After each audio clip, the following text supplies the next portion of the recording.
You're listening to Sips of Sanity, your toolkit for emotional and intuitive intelligence, or what we like to call the dirty work. Let's do it.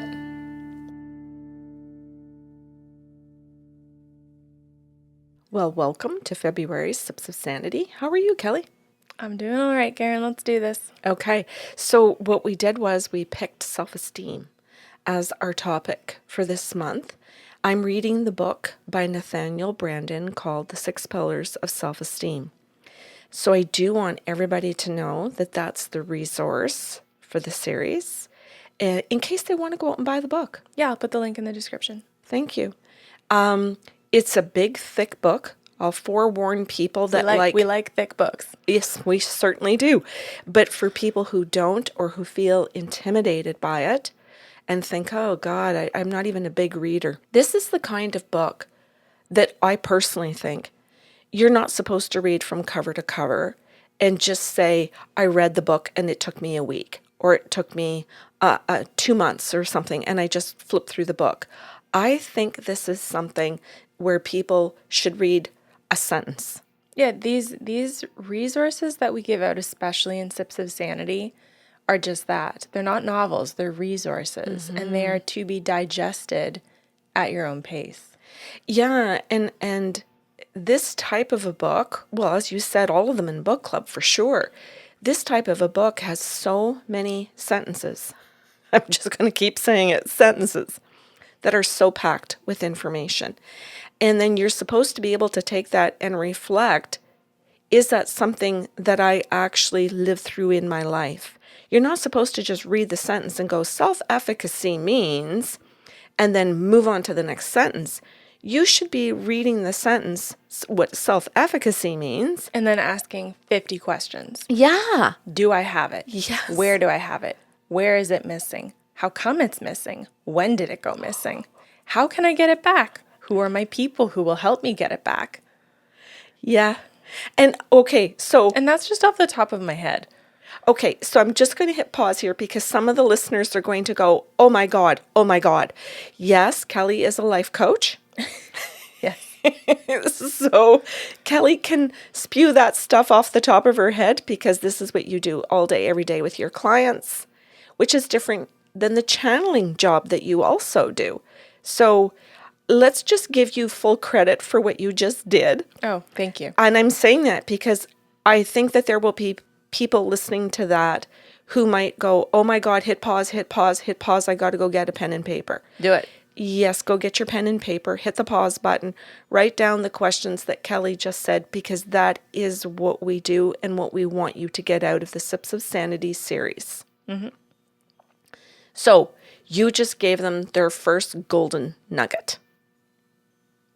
Thank you. Which, yeah, totally. Which is why I love that you're my business partner. Because none of that was in my notes. Oh, okay. None of it was in notes, and you just gave them something wonderful because you gave them a self-check-in in order to help them, and that's what we want them to be able to come out of the series with, are these beautiful questions for self-reflection that teach us how to do something. That's why I'm trying to really promote your practice of coaching. Oh, thank you. Yeah, because they can listen to the series and go, okay. They can read the book and go, okay. I came out of it. It was a game changer. I understood myself better, but I still don't know how to totally apply it. Mm-hmm. Or cultivate it. Yeah, so actually, how do I make my changes? Now, I got to say, he does have lists in the book too, and we do want people to have as many resources as possible. So if we're saying that your coaching program is 1, if we're saying the Sips of Sanity is 2, if we're saying the book is 3, then right now, anybody that's bothered to just even listen to the first 2 minutes of this already has a ton of support. Yep. And then 4, I will say your channeling practice. Because if you are someone who's reading the book and you have been in some of the worst attachment styles possible. Oh, yeah. And I don't say worst as a judgment. I just say it as it's one of the worst states to be in, and I don't wish it on anyone. Then you might not know how to read the book and make connections, and that's okay. And so seeking a channeling session to actually have someone say, hey, this is what went missing. This is when, this is why, this is how you can help yourself. You can have that answer about a direction of where to just begin. Oh my God, Kelly. Thank you very much. And I'm going to put in a plug for something. Sounds like we're just plugging and plugging, but we're going to have a coffee with the Sarlos coming out that we haven't even recorded yet. I just prepped. That has to do with a medium session where a dad comes through to explain to his daughter her attachment style and how she's been working on it in her adult life. But he comes through to explain his relationship with her and how she actually developed the attachment style. Yeah, that's huge. That's so important because therapists, who we are also big advocates for, Oh, yeah. that could be your fifth resource. They can ask questions, but if your consciousness isn't holding on to these answers, which we rarely expect that would be the case, their questions can only get you so far if your memory isn't there. So the channeling to help fill in the blanks is huge, where you can take that information to a therapist. They might be able to better assist you on how to read a book and navigate a tool like that.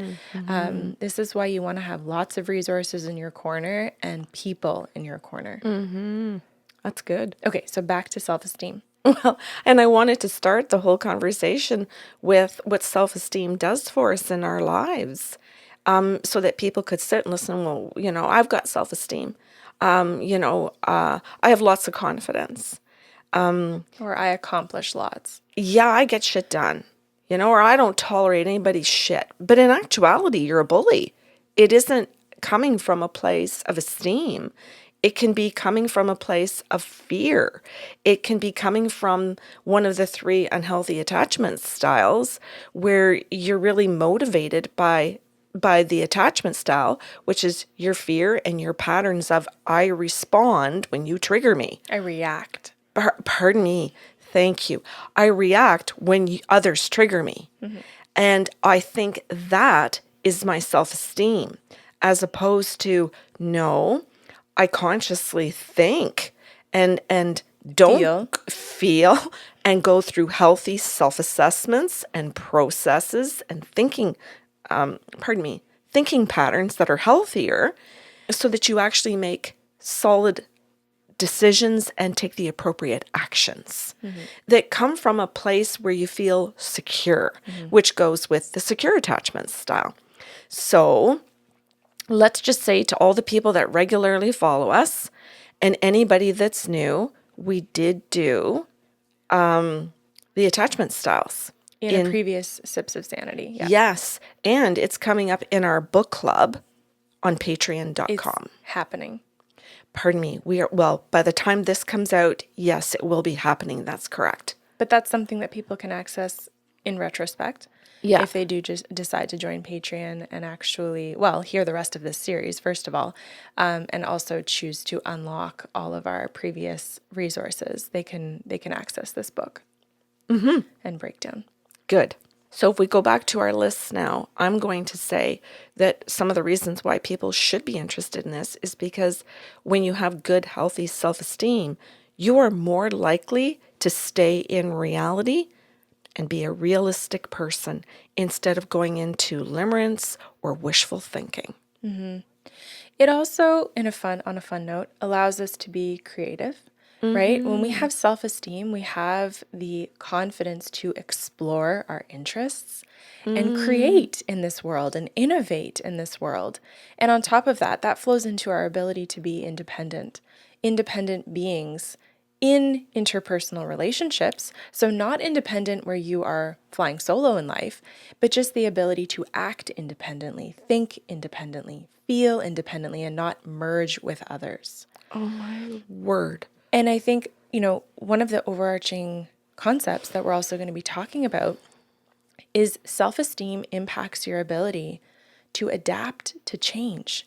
And life is change. So if self-esteem is missing, as changes continue to occur through, no control of yours, are you going to be able to cope, or are you going to be reacting like we've been talking about?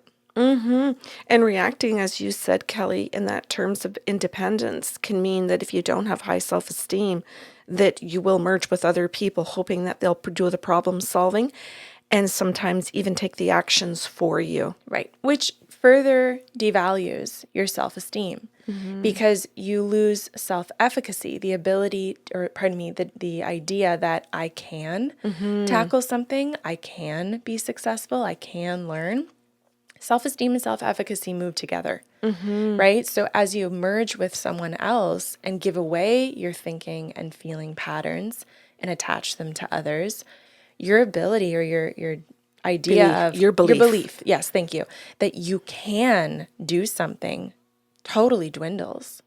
And you start waiting for things to happen, waiting for people to make things happen, waiting for people to implement in your life. And now, if we go back to a cliche that we hate, you're going with the flow, but it's always someone else's.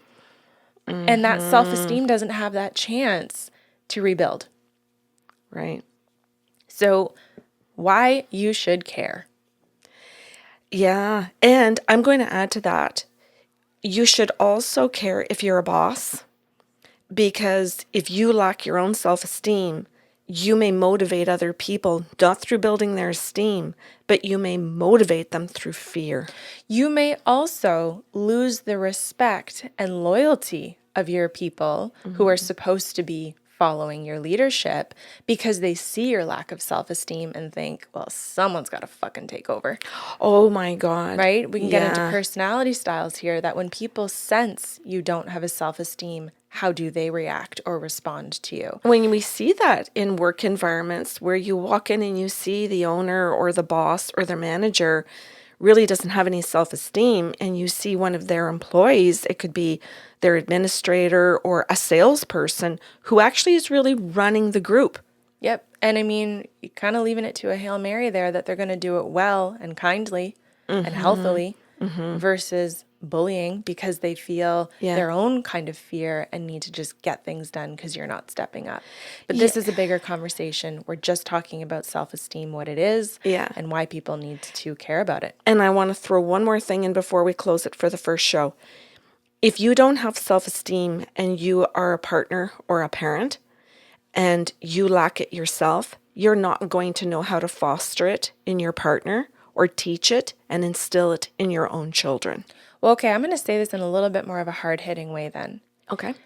There is a good chance you are destroying your partners and your children's in the process, because if you don't have it yourself and you are operating from your survival mechanisms of fight, flight, freeze, and fawn, you're going to tear down someone else's in the process. And that you need to take responsibility for. And that is one of the pillars of self-esteem. There are 6, and we are going to talk about those. So responsibility, in fact, is one of them. Okay, so 4 shows coming up. Stay with us on patreon.com/thesarlos. I'm pumped. Me too. Thanks for listening to Sips of Sanity. Catch the full monthly workshop on patreon.com/thesarlos.